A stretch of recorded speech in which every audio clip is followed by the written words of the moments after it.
가을이 되면 참 봄의 대지가 정말 꽃으로 만발하고 참 그 봄의 화사함을 우리가 온몸으로 느끼게 됩니다. 그래서 그런지 어느 시인이 얘기했던 4월인 참으로 잔인한 달이라고 하는 말조차 우리는 4월의 봄에 주는 화사함 때문인지 그 말의 어떤 그 진실한 의미를 상실한 채 그냥 감상적으로 소비하려고 하는 경향이 참 많은 것 같습니다. 사실 시인이 4월은 잔인한 달이라고 얘기했던 것은 그 4월에 한번 피어내기 위해서 그 오랜 겨울이라고 하는 시련을 겪고 추위를 겪고 그 잔혹한 그런 어려움들을 겪고 피어난 그 꽃들을 바라보면서 그 생명들을 바라보면서 노래했던 그런 원래 그런 뜻인데 그런 뜻을 감상적으로 참 소비해버리고 많은 경우가 많은 것 같습니다. 그처럼 또 부활이라는 것도 그런 것 같습니다. 저는 오늘 특별히 성가대에서 십자가라는 찬양을 해주셔서 참 고맙다라는 생각이 듭니다. 정말 부활의 무게, 부활의 영광, 그것은 십자가라고 하는 정말 처절한 고통을 통과하지 않고선 그것을 존재하지 않고는 말할 수 없는 것이 아닌가 그런 생각이 들게 되고 바로 십자가라고 하는 가장 무서운 시련과 잔혹함을 견뎌낸 거시기에 부활이 우리에게 더 큰 소망이 되고 참 감동이 되는 것이 아니겠는가 그런 생각에 갖게 됩니다. 부활의 절기를 지내는 여러분의 삶과 가정과 일터에 정말 다시 세우시고 다시 살리시는 주님의 부활의 은총이 가득하시기를 축복합니다. 오늘은 부활절 세 번째 주일을 맞아서 죽은 자를 살리시는 예수님의 기적 중 하나를 통해서 주님의 음성을 듣고자 합니다. 여러분 복음서에서는 죽은 사람을 다시 살리는 예수님의 기적이 세 번 나오는 것을 보게 됩니다. 마르다와 마리아의 오라버니 누구죠? 나사로. 그리고 나인성의 과부의 아들, 그리고 본문에 나오는 야이로의 딸이 바로 그 주인공들입니다. 본문에서 먼저 주목해 보고 싶은 것은 야이로가 예수님을 찾고 만나게 되는 그 동기입니다. 왜 야이로는 회당장임에도 불구하고 그 예수님을 그렇게 간절히 급히 찾아가 만나게 된 것일까? 본문이 소개한 대로 야이로가 주님을 찾아가게 된 것은 바로 사경을 헤매고 있는 딸 때문이었습니다. 죽어가고 있는 딸 때문이었습니다. 12살 먹은 외동딸이 사경을 헤매고 있는 것입니다. 인간적인 모든 수단을 동원해 보았습니다. 그리고 치료를 하면 할수록 그리고 그래도 아무 소용이 없었습니다. 치료를 하면 할수록 점점 더 심해지고 있다가 결국은 급격히 이 병세가 나빠지면서 이제 정말 사경을 헤매고 있는 것입니다.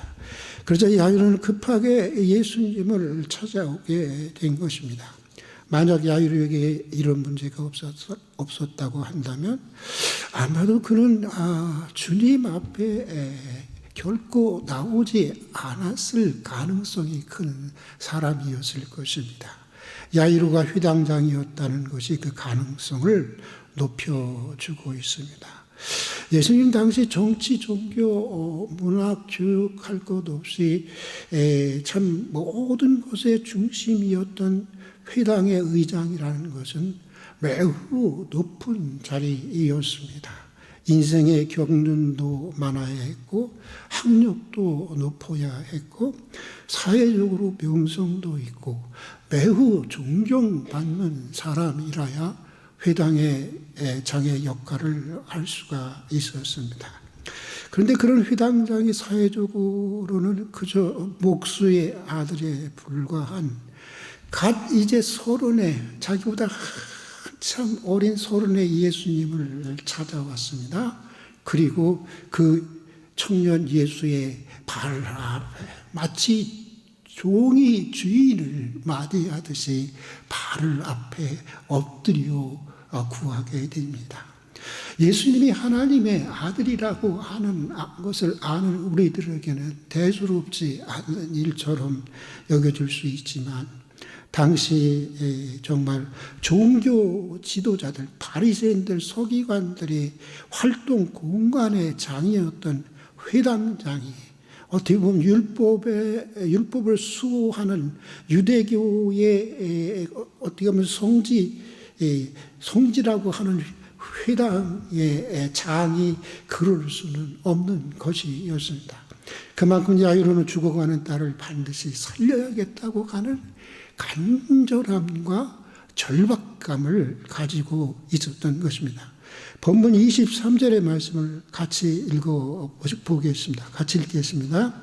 간곡히 구하여 이르되 내 어린 딸이 죽게 되었사오니 오셔서 그 위에 손을 얹으사 그로 구원을 받아 살게 하소서. 혹시 지금 여러분에게 떠오르는 사람이 있습니까? 꼭 구원을 받아야 될 사람이 있습니까? 꼭 고침을 받아야 할 사람이 있습니까? 그 사람을 생각하면서 다시 우리 한번 읽어보겠습니다. 같이 읽겠습니다. 간곡히 구하여 이르되 내 어린 딸이 죽게 되었사오니 오셔서 그 위에 손을 얹으사 그로 구원을 받게 하소서. 여러분 어떻게 구했다고 말하고 있습니까? 간곡하게 구했다고 말하고 있습니다. 저 생각해 보았습니다. 간곡하게 구한다고 하는 것은 무엇일까? 간곡하게 구한다고 하는 것은 무엇일까? 한마디로 저는 이런 생각이 들었습니다. 죽으면 죽으리라 하고 구하는 것. 그것이 바로 간곡히 구하는 것이 아니겠는가 그런 생각이 들었습니다. 딸을 살리기 위해서는 자존심도 체면도 사회적 지위도 명성도 다 내려놓았던 것입니다. 이런 절박한 문제가 야이로로 하여금 주님을 찾는 계기가 되었고 또 주님의 기적을 경험하고 그 모든 가족들이 다 구원을 얻는 은총의 기회가 되었던 것입니다. 여러분 사실 우리 중에도 절박한 문제가 아니었으면 주님을 결코 찾지 않았을 사람들이 많이 있을 것입니다. 주변에 보면 내가 그 문제가 아니었으면 절대로 내가 교회 나가지 않았지. 그 문제 때문에 교회를 나가게 됐고 그러다 보니까 내가 예수님을 믿는 사람이 되었어 라고 간증하는 사람들이 참 많이 있습니다. 불교 가정이었던 저희 가정도 그렇습니다. 저는 이 초등학교 때 불경을 몇 개를 달달 외웠어요. 달달 외울 정도로 그렇게 우리 가정은 불교 신자였습니다. 그러던 때에 아버지의 사업이 중학교 3학년 때 파산이 되었는데 만약 아버지 사업에 파산이 없었더라면 정말 불교에서 기독교로의 개종이라는 것은 우리는 꿈에도 생각해 볼 수 없는 가정이 바로 우리 가족이었습니다. 가끔 내년에 100세가 되시는 아버님은 이렇게 말씀하십니다. 세상적으로 보면 너무나 가슴이 아팠던 일이었고 사건이었다. 그러나 그 일로 내가 예수를 믿었고 그 일 때문에 우리 가족이 예수를 믿었다고 하는 것, 그것이 우리에게 얼마나 큰 축복인지 나는 그것으로 인해서 행복하다. 이렇게 자신의 인생, 이제까지 살아오신 99세의 자신의 인생을 정리하시는 것을 보게 됩니다. 가만 보면 대부분의 사람들이 절박한 상황에서 주님을 찾았고 주님을 또 절실하게 만나게 되는 것 같습니다. 그러고 보면 우리가 종종 직면하는 고난과 불행들은 어떤 면에서 보면 우리 시대의 대표적인 기독교 작가 C.S. 루이스가 말하는 대로 그것은 하나님의 확성기인 것 같습니다.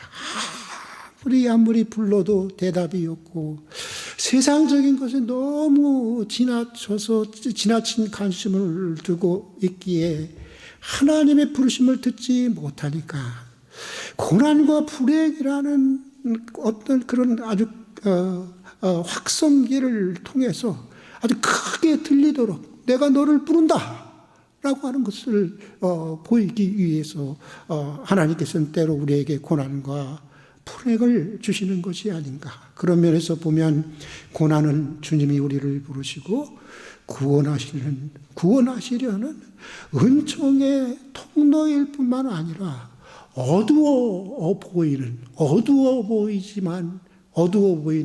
하나님의 은총이라고 할 수 있는 것입니다. 여러분 문제가 있습니까?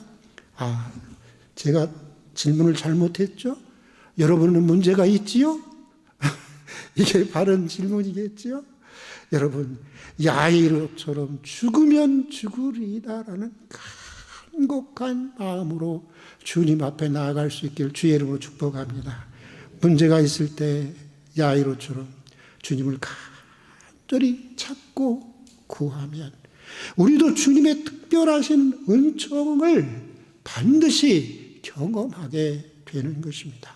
우리가 기대하는 방식대로이든지 아니면 주님이 예비하신 다른 특별한 방식대로이든지 주님은 약속하신 대로 반드시 응답해 주시고 문제를 해결해 주시는 것입니다. 가끔 보면은 지나치게 자기의 방식을 고집하고 있어서 이미 그 문제로부터 하나님께서 건져주시고 해결해 주셨음에도 불구하고 여전히 그 문제로부터 벗어나지 못하는 사람들이 있는데 여러분 좀 열어놓으세요. 꼭 내 방법대로가 아니라 하나님의 그 하늘의 무수한 별처럼 하나님이 우리의 문제를 다루시는 길은 무수하다고 하는 사실을 기억하고 여러분 열어놓을 수 있기를 바랍니다. 본문에서 주님은 야이로의 딸을 구하시겠나라고 응답하시고 이제 야이로의 집으로 일로 향하던 그 행로를 야이로의 그 간곡한 죽으면 죽으리라라고 하는 그런 간곡한 그 구원의 요구를 듣고 그 기도를 듣고 예수님이 행로를 어떻게 하죠? 변경하십니다. 여러분 기도는 주님의 행로를 변경시킬 수 있는 것이 기도인 것입니다. 여러분 믿습니까? 예. 기도는 그냥 하나님 모든 걸 다 이렇게 일일이 다 우리의 모든 걸 정해놓고 그냥 우리는 마치 꼭두각시처럼 살아가는 게 여러분 인생이 아닙니다. 우리에겐 분명히 하나님께서 앞서가셔서 하시는 운명적인 요소가 있습니다. 그러나 반대로 또 하나님은 우리의 기도, 우리의 자유의지를 뒤따라 추인해 오시기도 하시는 분인 것입니다.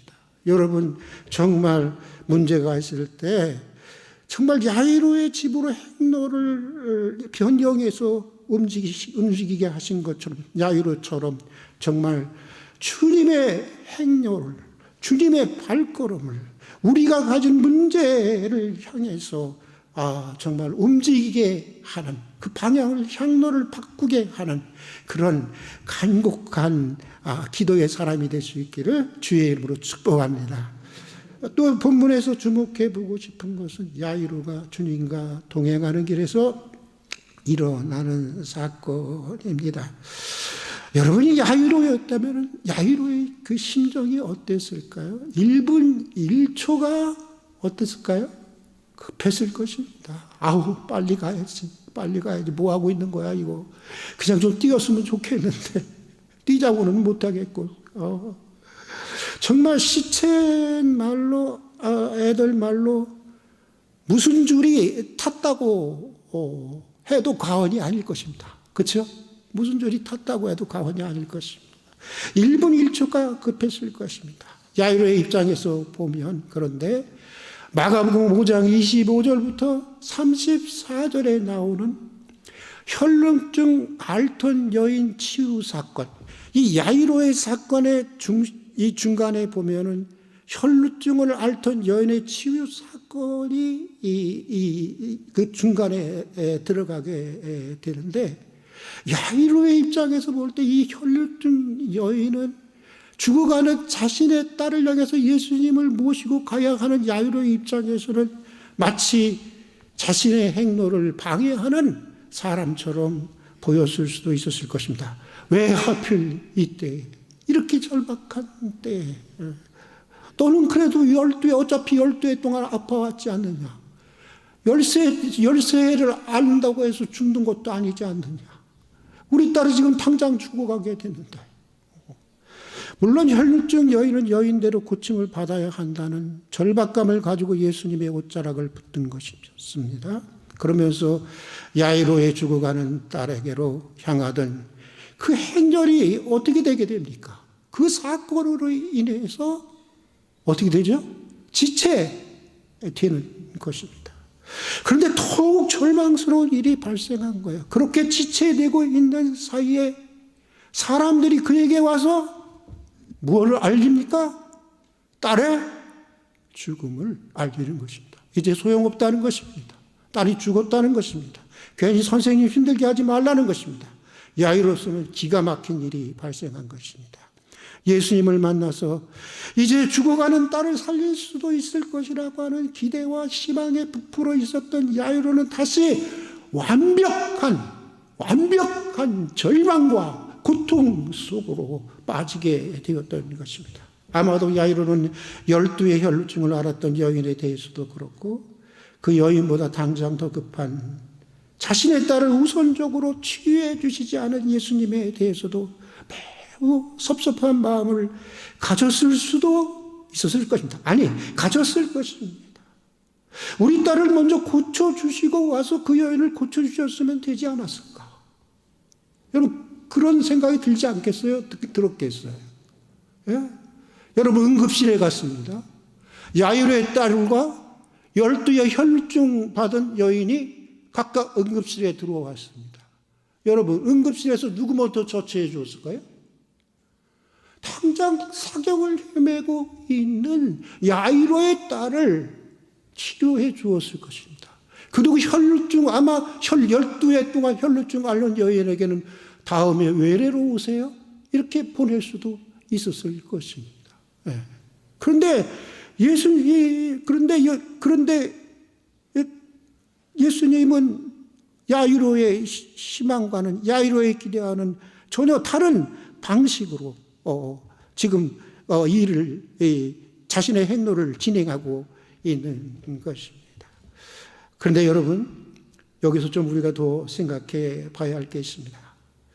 만약 야이로가 자기 딸을 살려야 한다는 지나친 강박감에서 조금만이라도 벗어나 좀 더 다른 입장에서, 다른 시각으로 혈루증 여인을 고치시고 그녀와 대화하고 그녀를 마침내 육적인 구원만이 아니라 영적으로 구원하러 인도하시는 그 사건을, 지체되는 사건을 보았다면 야이로는 예수님이 자기 딸도 살려주실 것이라고 하는 더 큰 확신과 믿음을 가지게 되었을 것입니다. 그래, 12년 동안 앓았던 불치병도 그냥 예수님이 고쳐주고 싶어서 그런 것도 아니고, 예수님 옷자락만 붙잡았는데도 고침을 받았는데 우리 딸도 반드시 고침을 받을 것이다, 그런 마음이 들지 않았을까요? 여러분, 어떻게 보면 혈루증 여인을 고친 사건은 야이로의 믿음을 세워주시기 위한 예수님의 배려였는지도 모르겠습니다. 그러나 야이로는 자기 문제에만 급급해서 혈루증 여인을 치유하신 사건이 자신에게 주시는 메시지를 읽어내지 못했던 것입니다. 그저 자기 문제가 자기 방식으로 풀려지지 않는 것에만 그냥 급급해 있었던 것입니다. 당장에 그저 자신의 딸의 문제에만 붙들려 있었던 것입니다.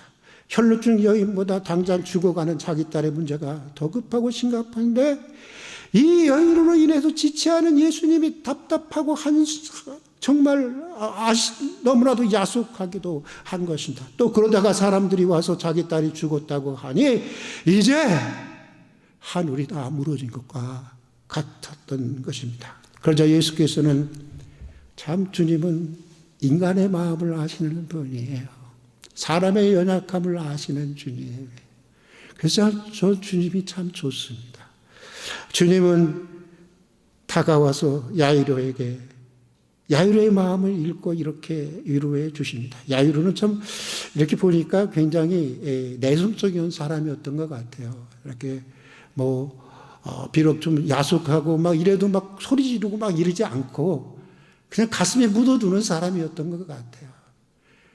여러분이 혹 그런 사람이라 할지라도 주님은 여러분의 마음을 다 읽고 있습니다. 믿습니까? 네. 와서 이렇게 위로를 해 주셨습니다. 같이 한번 따라서 해보겠습니다. 두려워 말고 믿기만 하라. 다시 한번 같이 읽겠습니다. 두려워 말고 믿기만 하라. 이제 세상적인 모든 방법을 포기하고 인간적인 모든 가능성을 전면적으로 거부해야 한다는 두려움에서 벗어나 그런 어떤 네가 가지고 있는 상식, 그런 경험의 한계, 그 모든 것으로서 벗어나 할 수 있거든이 무엇이냐, 믿는 자에게 능치 못한 일이 없다고 하는 나를 바라보라는 것입니다. 나를 믿으라는 것입니다. 나를 신뢰하라는 것입니다. 나를 의지하라고 하는 것입니다. 여러분, 여기에 오늘 말씀이 우리에게 주는 메시지가 있는 것입니다. 주님과 함께 동행하는 삶에도 주님이 우리 문제에 대해서 지체하거나 외면하시거나 하는 것과 같은 현실이 얼마든지 있을 수 있는 것입니다. 그럴 때마다 우리는 믿음으로 그것과 싸워야 하는 것입니다. 그냥 받아들이는 것이 아닙니다. 여러분, 원래 믿음이라고 하는 단어는 의심이 전제된 단어인 것입니다. 믿음은 의심이 전제된 거예요. 따라서 믿음이라고 하는 것은 무엇이냐? 끊임없이 일어나는 불신앙적인, 우리 안에 일어나고 있는 불신앙적인 것과 싸우는 여정, 그것을 싸워 극복해 나가는 여정, 그것이 바로 믿음의 여정인 것입니다. 네? 여정인 것입니다. 여러분 안에 막 의심이 들고, 여러분 안에 막 야속함이 들고, 여러분 안에 막 섭섭함이 들고, 불만이 들고, 이런 것이 있다고 해도 낙심하지 마십시오. 믿음은 원래 그런 과정을 통과하는 것입니다. 그 과정 속에서 그런 과정을 극복해 나가는 과정이 바로 믿음의 여정이기 때문인 것입니다. 그럴 때마다 우리는 결코 주님은 우리를 외면하시는 분이 아니다. 주님은 결코 이유 없이 지체하시는 분이 아니다. 지체하는 데는 다 이유가 있는 것이다. 그렇게 우리가 믿음으로 싸우다 보면 당장은 일이 잘못된 것 같으나 일이 이루어지고 난 다음에 돌아보면 더 큰 섭리와 은혜가 있었음을 깨닫게 되는 것입니다. 야이로의 경우가 그랬습니다. 41절에 보면 예수님은 달리다고 소녀야 일어나라 하시면서 죽은 소녀를 다시 일으켜 세우셨습니다. 그것을 통해서 예수님은 죽음 이후에도 사실은 이미 작정하셨던 거예요. 예수님께서 야이로의 딸로 향해서 그의 행로를 결정하셨을 때 이미 그는 나는 야이로의 딸을 통해서 사람들에게 부활이 있다는 것을 말해주리라. 이미 결단하신 것입니다. 그것을 통해서 예수님은 죽음 이후에도 부활이 있다고 하는 것을 사람들에게 말씀해 주시고 싶었던 것입니다. 여러분, 기적 중에서 가장 위대한 기적, 그것이 바로 부활이라는 것을 계시해 주고 싶었던 것입니다. 그러기 위해서는 그 소년은 어떻게 되었어야 할까요? 반드시 죽었어야 하는 것입니다. 반드시 죽었어야 하는 것입니다. 그래서 아이가 고통스럽게 죽어가는 것을 지켜보는 부모의 아픈 심정처럼, 여러분, 부모가 더 아플까요? 주님이 더 아플까요? 우리가 고통을 받을 때 내가 더 아플까요? 주님이 더 아플까요? 잘 모르겠어요? 주님이 더 아프십니다. 주님이 아프지만 주님이 빨리 가서 제일 먼저 고쳐주고 싶은 것도 주님이고, 아픔으로부터 벗어나게 해준 것도 주님이시고, 죽음으로부터 건져주고 싶은 것도 주님이시지만, 주님은 더 큰 뜻을 위해서 부활이라고 하는 가장 극치의 기독교의 진리를 계시하기 위해서 소녀가 죽을 때까지 기다리셨던 것입니다. 그래서 야이로의 죽어가는 딸에게로 행하는 행렬을 의도적으로 지체하셨던 것입니다. 만약 예수님에게 그런 의도가 없었다면 여러분 어떻겠어요? 당장 야이로의 딸이 급히 죽어가고 있는데 예수님이 옷가에 붙잡아서 저 치유된 여인을 군중 속에서 무예로 찾겠어요? 그런가 보다 그냥 가면 되는 거지. 그런 사람이 한두 번이었겠습니까? 또 군중 속에서 그녀를 찾아내서 이 작업도 아마 많이 걸렸을 거예요. 이 여인을 보면은 이 내면을 가만히 이 혈루증 여인을 보면은 금방 주님 내가 그랬어요, 이럴 사람 아닌 것 같아요. 이 사람 보면 참, 아우 이거 내가 말을 안 했다는 거 이거 저주를 받겠는데 이런 생각이 드니까 나중에 이제 나온 사람 같아요. 그리고 한참 만에 찾아내서 그녀와 또 그냥 그녀를 그래 너였구나 그렇게 하지 않고 긴 대화를 나누잖아요. 야이로의 딸이 당장 죽게 되었는데 그냥 속히 야이로의 딸에게도 갈 수 있었던 것이 아니었겠습니까? 여러분, 때때로 우리 주님은 우리로 세상적인 것들에 대한 모든 소망을 내려놓고서도 믿음으로 사는 법을 가르쳐 주시기 위해서 때때로 하나님은 사람이 떡으로만 사는 것이 아니라 하나님의 말씀으로 살아가는 모습을 배우게 하기 위해서 또 영원한 부활의 신앙을 계시하기 위해서 실패하시게 하게도 하시고 병들게도 하시고 죽도록 방치하기도 하시고 나사로처럼 죽은 지 나흘이나 지나 썩어서 냄새가 나도록 지체하시기도 하시는 것입니다. 왜? 더 큰 영광을 위해서, 더 큰 뜻을 계시하기 위해서. 죽어가고 썩어가는 사랑하는 이의 고통을 마리아만 참은 게 아니에요. 마르다만 참은 게 아니에요. 예수님은 더 참으신 거예요. 저는 저의 오랜 통증을 통해서 오늘도 우리 기도하시는 우리 집사님이 전쟁 속에 무고히 죽어가는 사람들, 기아 속에 죽어가는 사람들을 위해서 기도하면서 눈물을 흘리셨는데 저 또한 그럴 때가 참 많이 있습니다. 왜 저들은 저렇게 죽어가야 하는 것일까? 저들의 저 아픔과 저들의 죽음, 불행한 죽음 속에 주님은 무엇을 하고 있는 것일까? 묻지 않을 수가 없습니다. 그러나 64년이라는 오랜 세월 주님과의 사귐 속에서, 그리고 4번의 수술과 정말 말로 말할 다 할 수 없는 통증을 통해서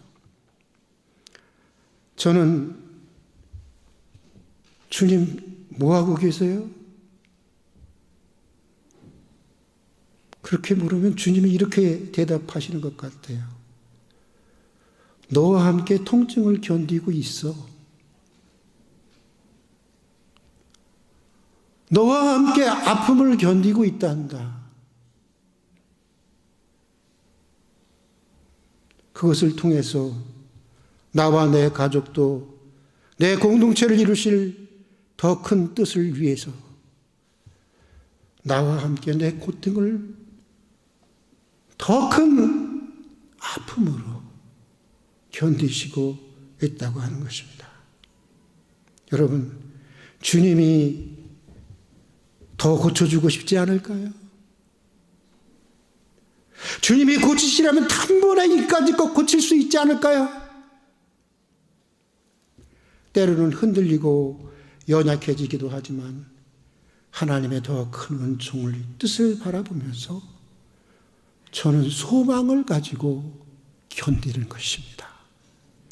이것이 오늘 내게 준 십자가의 길이라고 생각하는 것입니다. 저는 꼭 예배 때 시작하는 첫 기도가 이것입니다.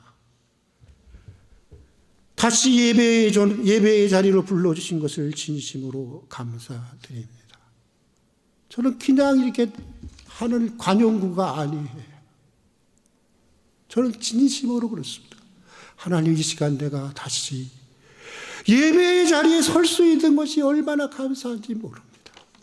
예배의 자리가 끝나고 나면 제가 내려가서 하는 나의 기도는 것입니다. 오늘 예배를 그래도 이나마 주님이 함께 해주셔서 감사드립니다. 그것이 저의 진실한 감사입니다.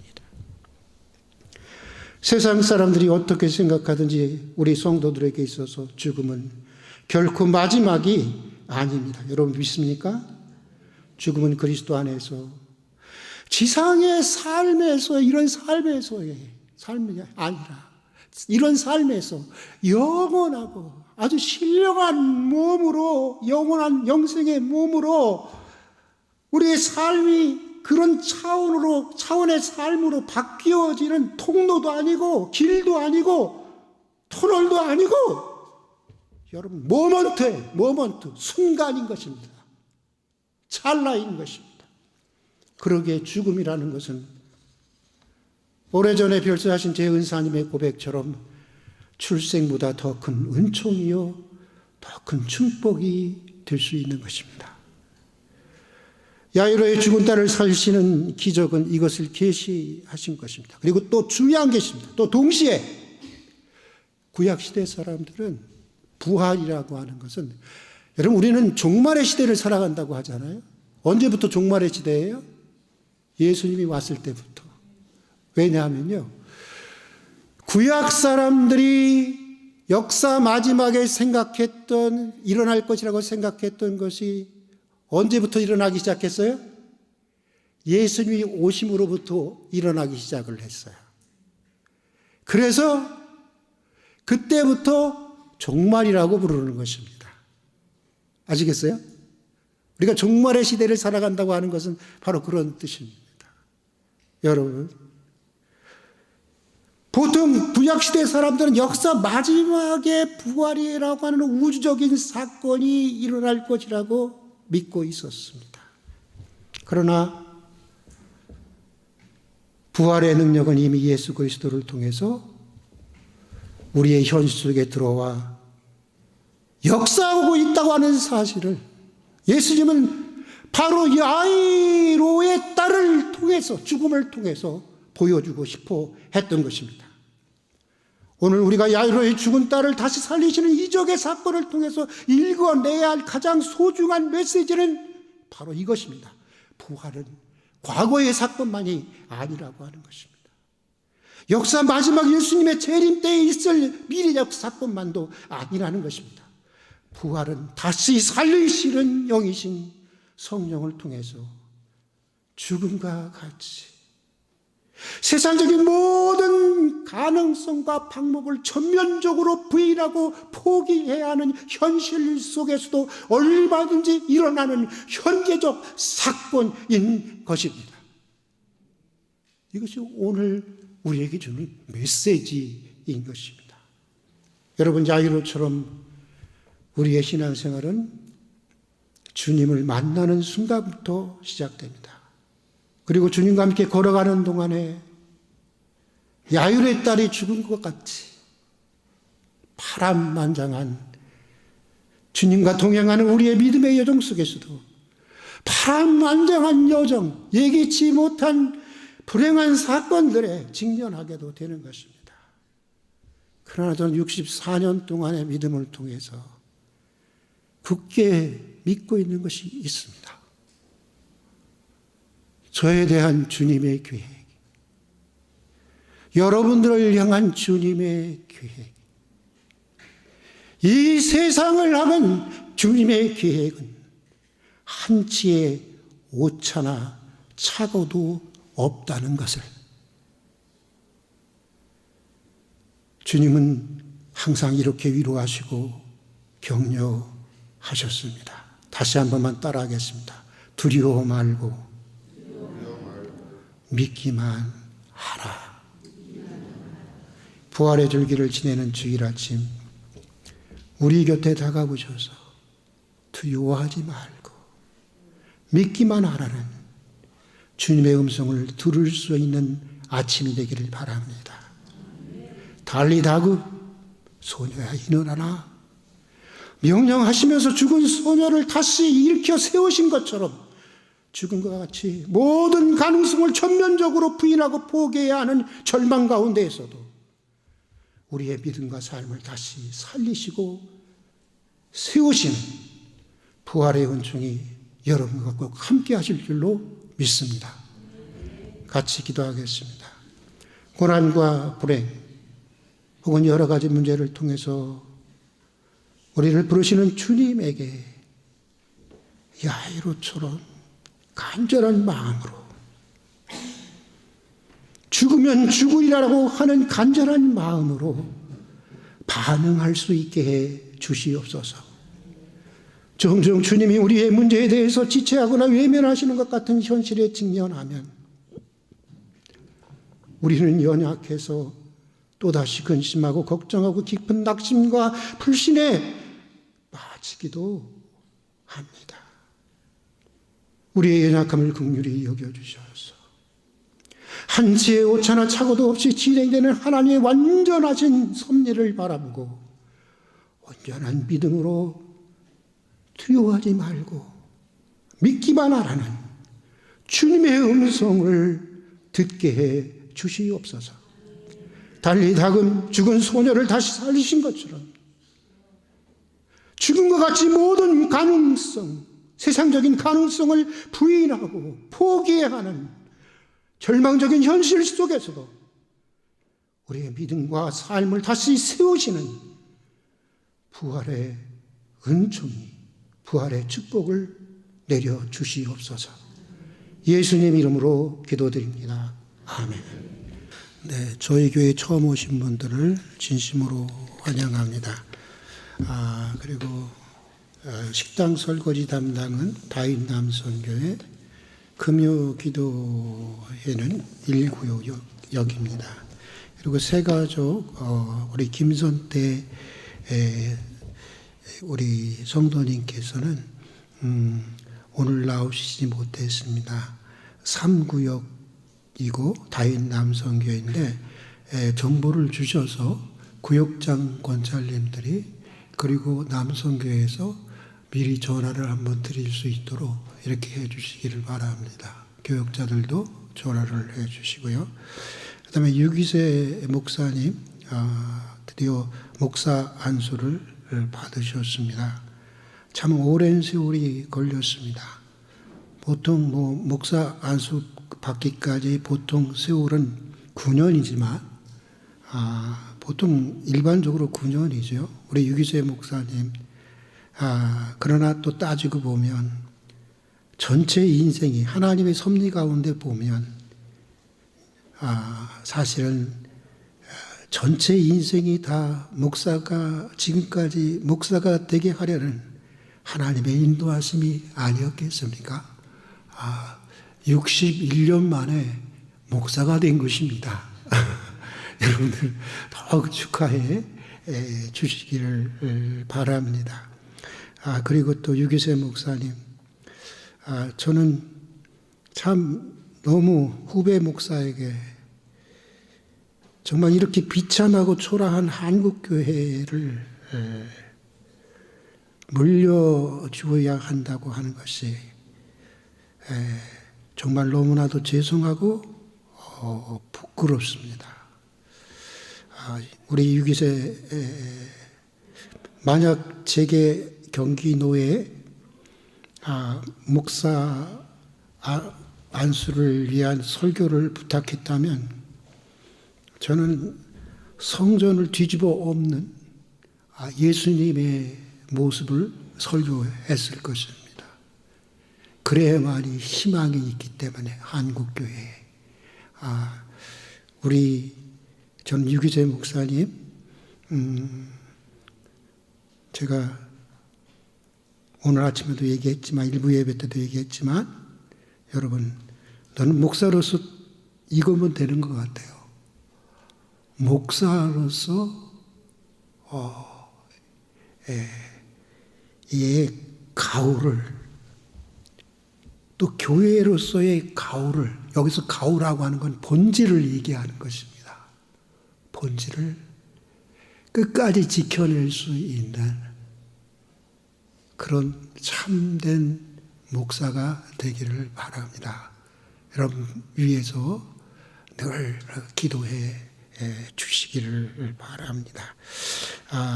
이따가 나오셔서 우리 유기세 목사님 축도해 주도록 하겠습니다. 그리고 우리 입원한 김현수 집사님 많이 좋아지셨습니다.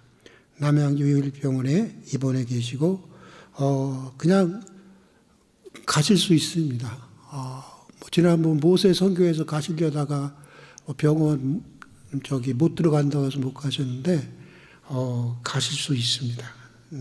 그리고 환우들을 위해서도 기도해 주시고, 선교 후원하는 러시아 생명교회, 어진비전교회, 빛과 희망교회를 위해서도 기도해 주십시오. 그리고 4월의 중보기도 제목을 위해서 더 기도해 주시기를 바랍니다.